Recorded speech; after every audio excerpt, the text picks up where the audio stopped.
guys sa Aguinaldo Shrine sa Kawit, Cavite. Kaya lang, sarado.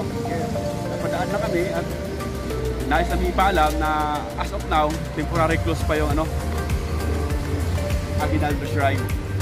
Maganda sana guys kung open to, maikot natin yung historical na pamamahay ni Aguinaldo. Kaya lang, baka siguro, baka next month, open na to. Tingnan mo, ayun. Nakalagay oh. Ayan guys oh. So wala, hindi tayo makapasok sa loob. Maganda sana kung puntahan natin mismo yung bahay ni Aguinaldo. Para masilip natin yung kasi kasaysayan yan eh. So balik na lang tayo.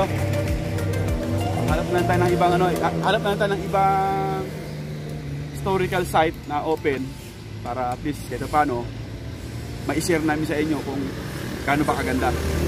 So, kawan guys,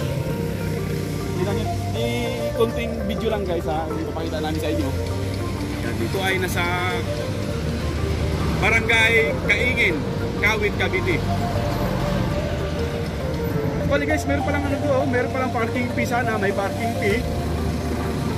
Oh, may 50 pesos na 50 pesos oh.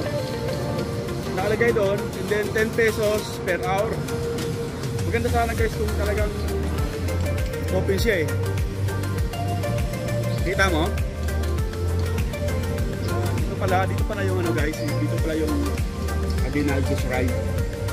So at least napuntahan natin. Maluwag pala guys eh, kung sakaling may pupuntang mga gustong mag-tourist. Maluwag pala guys, marami palang parking.